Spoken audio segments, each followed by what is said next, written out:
Hello and welcome to another episode. Um, Today's was inspired by an exchange that I had on Twitter. Um, this is a little bit of a rant and rave against patriarchy, um, as well as me kind of outlining some of the struggles that Black men face from an intersectional perspective. Um, I am by no means an expert. I'm just some dude that has read a little bit. This is a video idea I've had for a long time, and I've held off on making because I wanted to read more from different scholars on it. I've read a little bit of bell hooks. I've ordered Dr. Kimberly Crenshaw's book on intersectionality. I've ordered Dr. Tia San's book, and I also plan to order and read Dr. Tommy Curry's The Man Not as well once I finish Dr. Tia San's. I feel those works will give me the best perspective, the fullest perspective on intersectionality and how Black men in particular fit within that intersectional framework, because I myself, just through life and experience being in certain organizations and living life, have seen, frankly, some incongruencies in the application of it, especially in regards to how we ascribe certain power and social dynamics to Black men who are targeted by the very same system which you say is privileging. And just wanted to get that out the way. Um, please, please leave your thoughts below. This is one I think that we kind of need to talk about. Is intersectionality a tool, a great tool for us understanding one another? In my opinion, yes. Is it also misapplied, especially in the hands of laymen who don't necessarily fully understand? I would also say yes too. So please like, comment, share, subscribe below. Thank you. And with that disclaimer out the way, go ahead and get into it.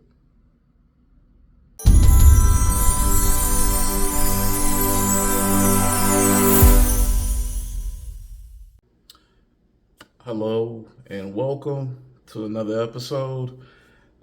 Forgive the voice, it's a little scratchy. It's early in the morning. Um, and I decided to make this one because I had a bit of an exchange on a Twitter or X thread from somebody that I follow, Shay Sade, and the and it wasn't Shay that I had the interaction with. It was a young lady who was under her thread, um, and it made me really think that, you know what, it's time for you to put out this video. This is one I've been um, kicking around in my mind for a long time. I would do it. I probably got like 4 or 5 takes on it. But basically, to kind of sum it up, I may, depending on how much of a fuck I give, I may actually go back and put some of the screenshots in here. If not, cliff notes of the whole thread.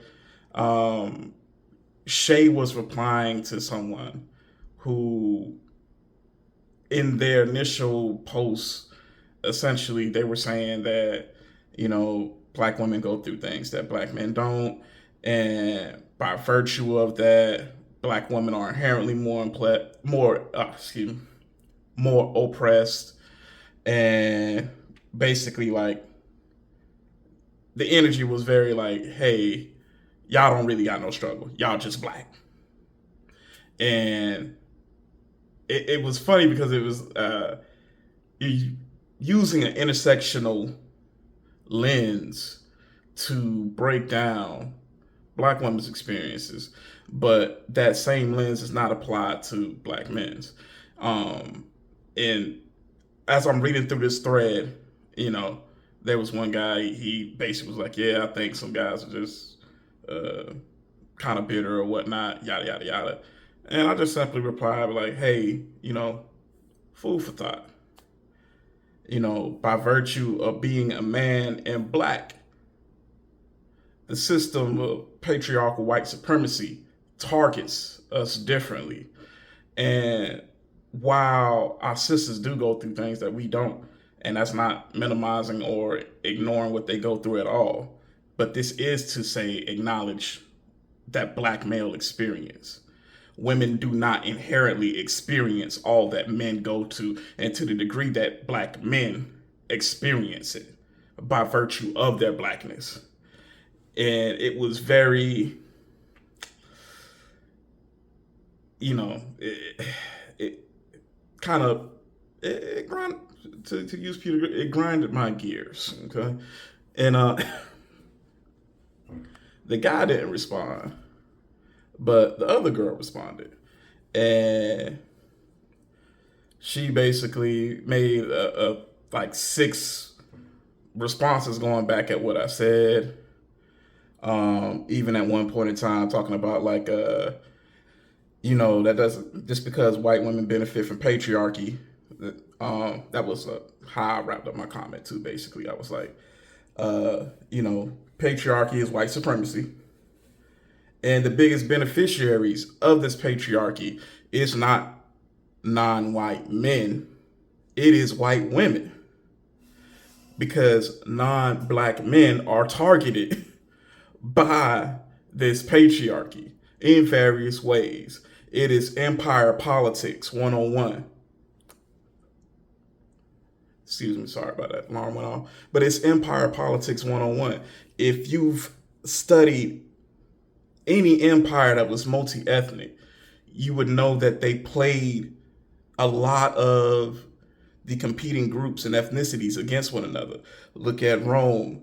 That was pretty much the entire dynamic. And you can see it repeated over and over and over and over again. Whenever you have disparate peoples united underneath one political entity in which they are not close ties, then it becomes a game in which certain people have certain rights and certain people don't. The Austro-Hungarian Empire is another great example of that. The Hungarians had damn near were damn near were their own country at that point, right before it fell.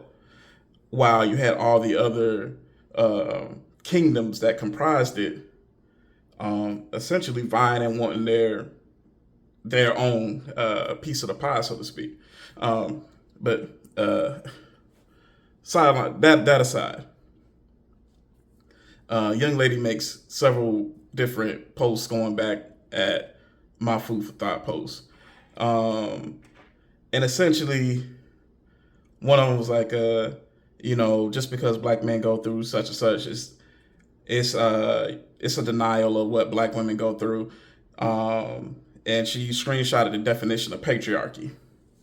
The first definition was who has the family and who has the line of descent, which that part of it, that definition that she screenshotted, which you can find by Googling it on Google, is a little bit incorrect, because you can be matrilineal and patriarchal.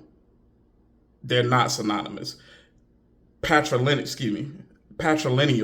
is passed through the eldest male line. Matrilineal passed through the mother line. While a patriarchy is where ultimate power in the family and social dynamic is resting in that male progenitor. So those two things are not the same. Diatribe aside, definition 2 of what she screenshotted is what I really want to deal with. In America, you have to understand that the founding of the country was made with the exclusion of men who look like me. So when you say that there is a benefit that I and others like me reap, and I'm just for clarity and succinctness, I'm only going to be referring to black men And throughout the rest of this video, that's not to say that this does not apply to any other minority men of color, but since I, of course, am a black man, most days I wake up, I'm black. It was that one time I woke up Asian. It was kind of interesting. Um, but since I'm a black man, I'm just going to deal with the experience that I have some experience with. Just know that some of these things do apply to other groups as well. At the founding of this country, and when we say patriarchy, and the reason why patriarchy is synonymous with white supremacy is at the founding of this country, it was made to the exclusion of rights and privileges for people who look like me. Not only was it made to the exclusion of rights and privileges of people who look like me, it was made, honestly, with the denial of their very humanity and personal sovereignty. Black folks were chattel for hundreds of years and then relegated to second-class citizenship. Black men were not fully and legally equal on paper. And this is only dealing with the paper aspect of it. Because if you're talking financial and other areas, we are still not equal. Until the mid-60s. So it is a failure to acknowledge that reality and black men's experience when you simply say, by virtue of you being a man, you reap benefits of a racist white supremacist system. That very same system that targets you, that very same system that relegates your schools to being absolute and utter trash, that very same system that had a lot of your ancestors swinging at strange fruit from trees. That very same system which inherently sees you as a threat.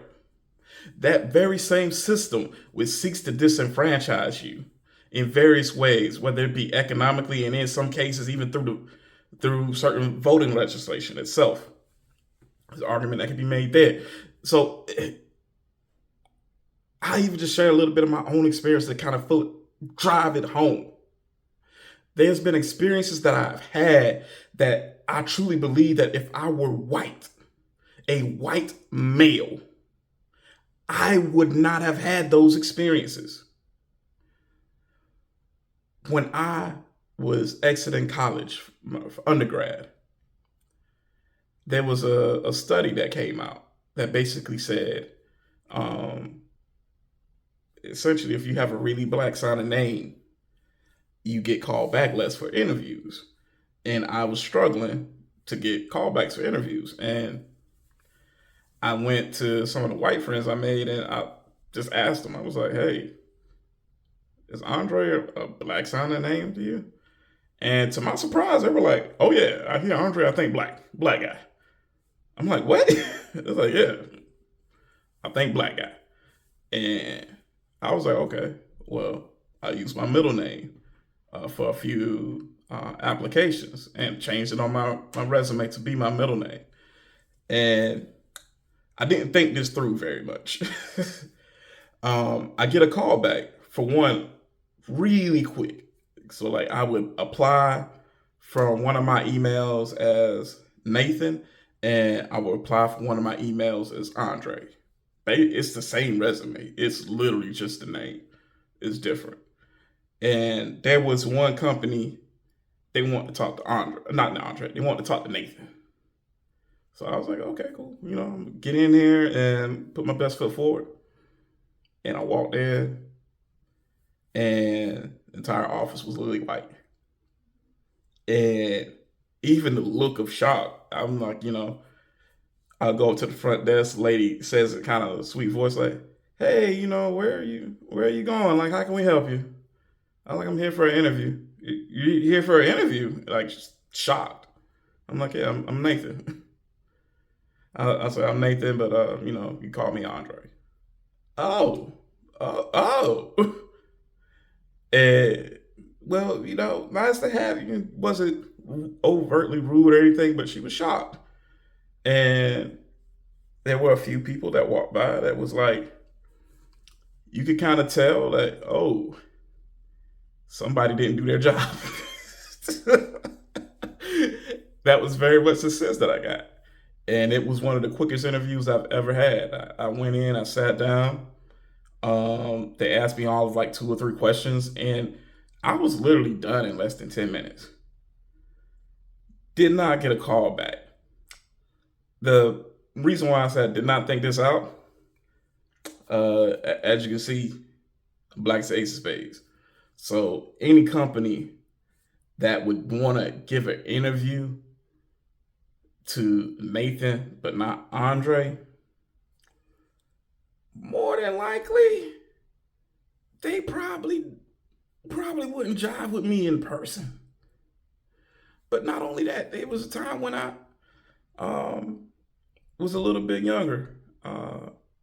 PS3 had just came out. I had a job at the time working at a grocery store called Piggly Wiggly, and saved up my money. This thing was like $600 back then, and I was going to the next town over, and I get pulled over,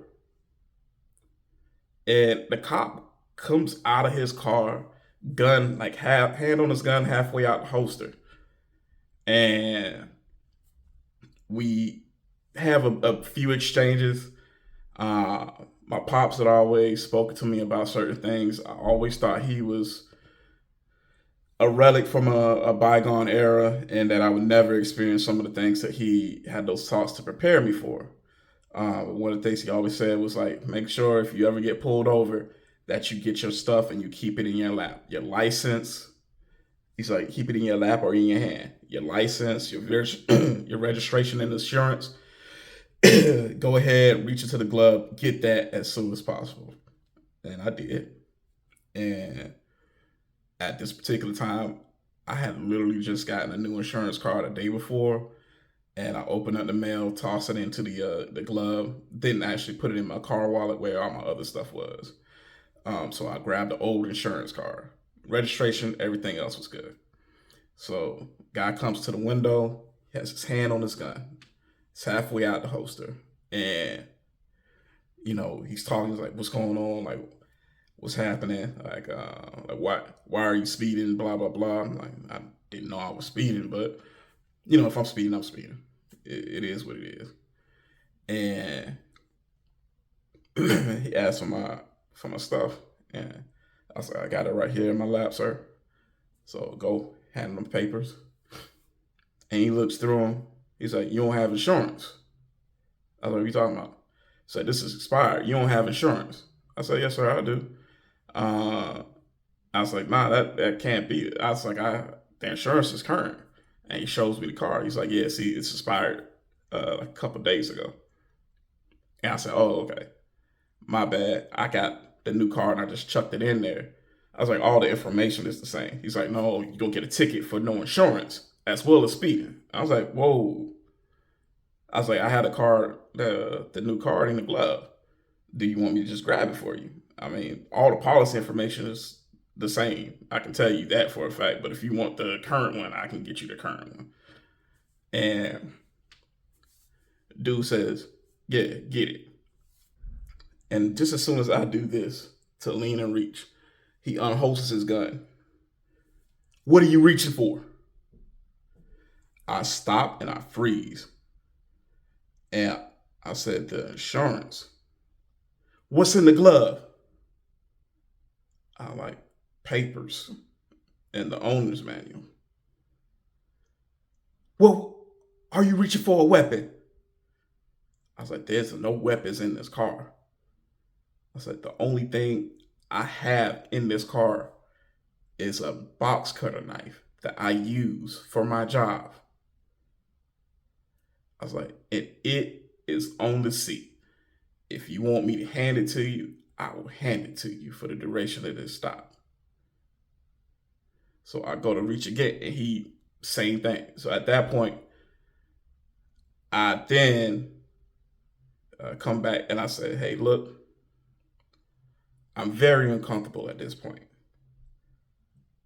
I can hit the lock and you could come and get the card out of the glove, I would feel much more comfortable than this red light, green light that we're doing. It is very. Uh, Dude then puts his weapon down, aimed at basically is pointed down into the ground. And he looks at me, he says, "Go ahead, get it." So I'm looking at him the whole time. I grab the card, hand it to him. He comes back, gives me some BS story about it was a Grand Theft Auto of a similar vehicle like 20 minutes ago. Our tags are just one character off. They're armed and dangerous, and that's why he dealt with me so aggressively. And thank you for your understanding and whatnot. And he said I was doing like I know I was not going that fast. Dude tried to say I was doing like 30 over. He was like, "Yeah, you were doing like 30 over, but I'll treat it as if you were doing 12." He's like, "You say you were coming down here to get a PlayStation, right?" I was like, "Yeah, yeah, this ticket's $600." So a little bit of a long story, but that's a story in one permutation of another that too many of my black male friends have. We are targeted in particular ways that are unique to us. And part of why I both like and dislike intersectionality is I feel intersectionality is a great way when truly and faithfully applied to understand some of the unique challenges of a particular group of people. However, when it's used in conjunction, especially with this short sighted application of it, it becomes one of these things which, by virtue uh, one experience or another, you begin trying to stratify struggle instead of realizing that struggle is struggle, disenfranchisement is disenfranchisement. The fact that I'm discriminated against when it comes to education, home loans, uh, the financial system, different things by virtue um, of our blackness, you know, that is something that, yes, to a large degree, both black men and women experience the financial side of it, even by virtue of our zip code. But there are several very unique aspects of supremacy and how it targets black men that it does not do to the same degree for black women and other people of color. Um, Honestly, I don't know too many. Not to say that this doesn't happen, but I don't know too many other races that have had lynchings in the way that black men have. Some of the violence, some of the terrorism that we've experienced, and it becomes an excuse really to bypass certain groups within the larger group to walk to the smallest common denominator. And I feel it really creates impediments to coming together and actually working together to solve for certain problems and put pressure on the system, which is fucking us all, honestly.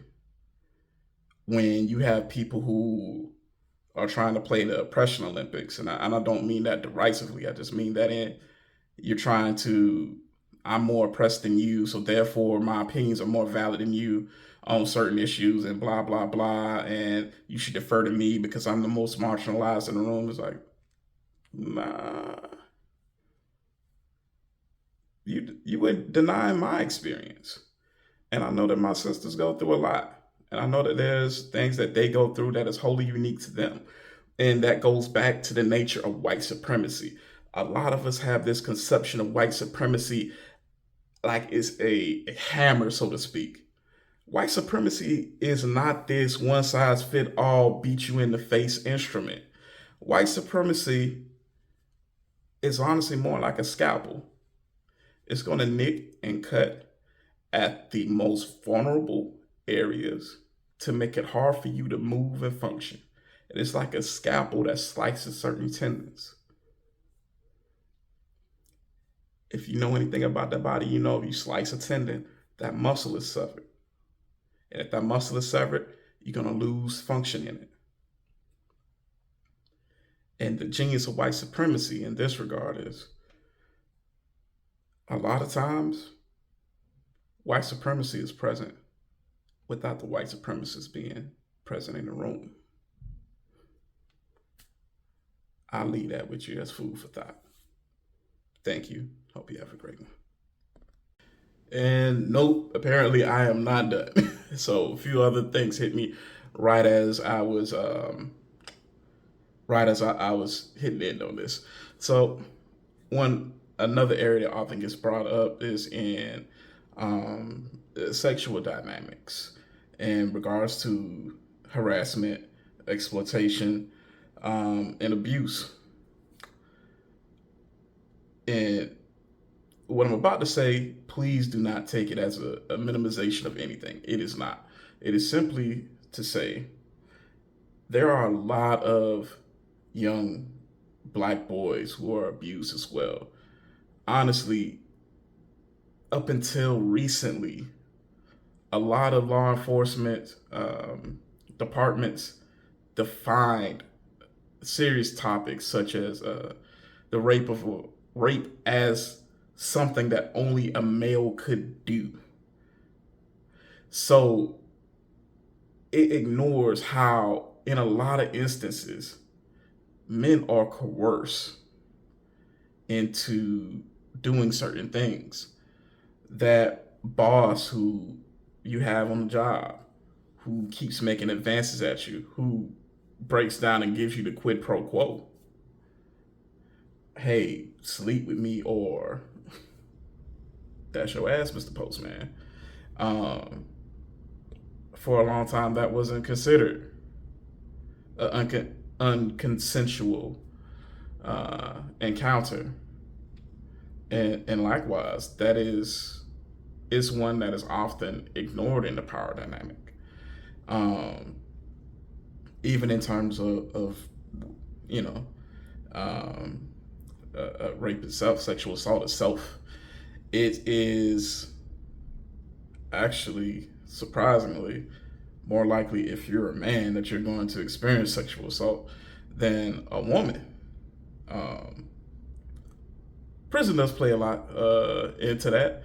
However, it doesn't skew that, especially when you factor in for the population as a whole, that yeah, there are a lot of avenues in which the experiences of black men is discounted, disregarded, and another area is even in terms of abuse. Um, I've had some incidents in the past where when I was married and even afterwards,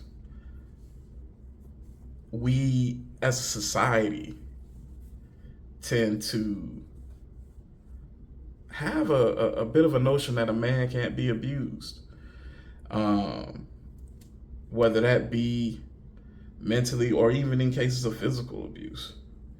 You know, there was, I'll just be frank, there were a few altercations with my ex wife and I, in which I never hit her, but she certainly was throwing a couple shots at me, was pushing me. And due to these dynamics, honestly, I never called the police because I feared if I called the police, I was going to end up going to jail, even though I had not done anything to physically strike or harm her.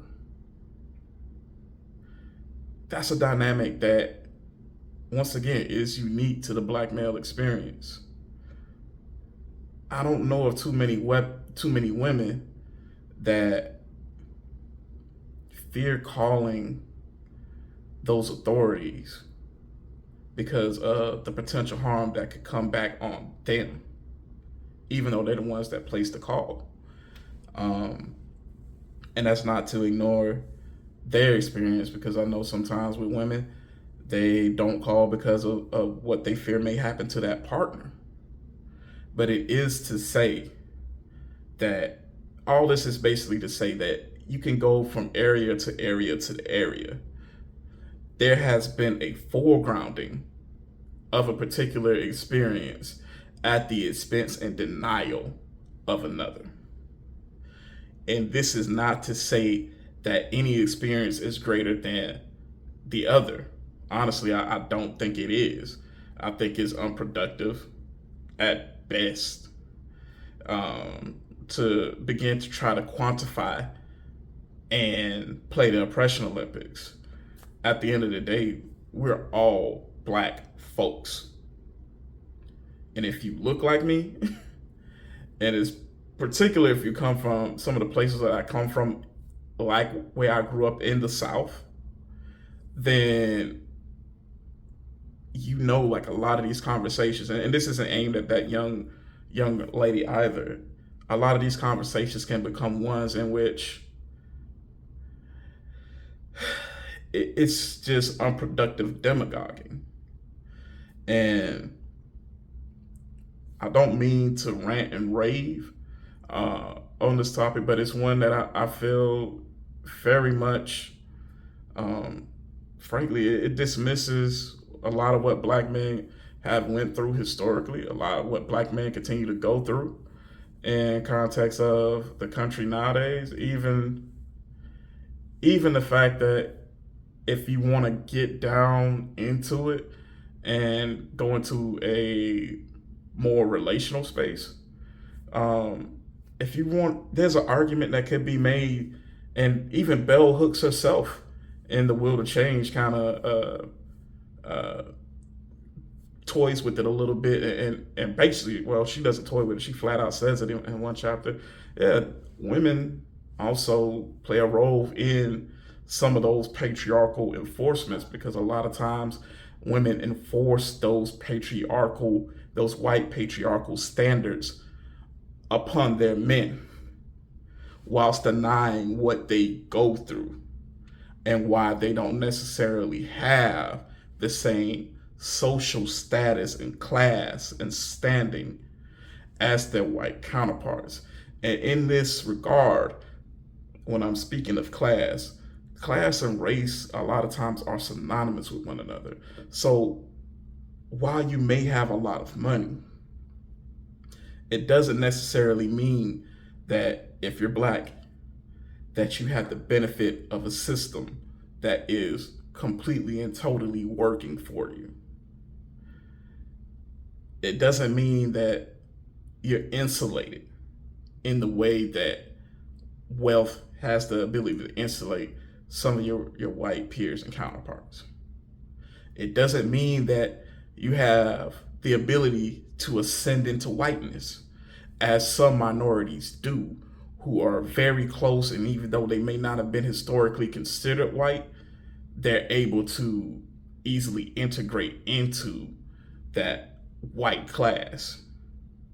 So this is one that gets very, very deep, and I'm not going to pretend like I have all the answers and I've studied, front to back. There are far, far more educated people than I on this particular matter, but I can say that I'm no dunce, and I do see where a lot of application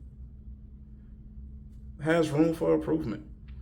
And frankly, once again, I mean, a lot of times these conversations is really just fulfillment of empire politics. It serves to keep infighting and magnify divisions within a group. The other part of the intersectionality argument that I truly dislike is that when it comes to black folks, intersectionality and a lot of arguments get grafted onto us in a way to make everybody struggle I'll struggle when that is not the case. That is one which I respectfully and vehemently disagree with. Um, for instance, and this is not to say that I have a any anything with like gay rights, for instance. Not to say that I have anything necessarily against gay people or anything like that, but to a lot of places will make uh, uh, the gay rights agenda part of the black agenda, and that is one which I really would have to disagree, and I believe the majority of the black population would disagree. It is one in which, you know, even in terms of those dynamics, there's a vast disparity between LGB uh, brothers and sisters and their white counterparts, and that is a fight that I feel is truly a uniquely fight there. That is not to say that it is does not encompass any black individuals or anything like that, but to make that the to put that on the plate of the black agenda is one I feel is a little disingenuous. And there's others, even with issues of other people of color, it's treated as if there's this rainbow coalition that really truly doesn't exist in that way. I think a great example of this is what we just saw with affirmative action. You had Asian people rallying to strike down affirmative action. Like, it is not, there's a reality here that needs to be grappled with, which is, you know, not saying that there's anything wrong with a particular group of people going for theirs and getting theirs. But I do have a problem with some people doing things to the detriment of others. And a lot of times with the the intersectional approach, by virtue of being people of color and these different things, it tries to condense while simultaneously fragmenting. And in all of that segmenting, a lot of times I feel that it drowns out the quote unquote black voice, as in what the majority of black men and women actually want and what's important to them, as well as co-ops the black black bodies into causes which really, at the end of the day, either have marginal benefit to them or even detriment them. Um, but that's kind of going way, way deeper than I intended to, and that might be something for a follow up. So, thank you so much for rocking with me if you made it all the way to the end. Sorry, this one got a little bit lengthy. It kind of is a little deep, but thank you so much. Don't forget to like, comment, share, subscribe. Please, please comment. I really want to hear your thoughts down below. Thank you, and hope you have a great one. And by the way, if you're a subscriber of mine and you got my number, don't call me, just comment. Stop calling me after every video, just comment. Thank you, please.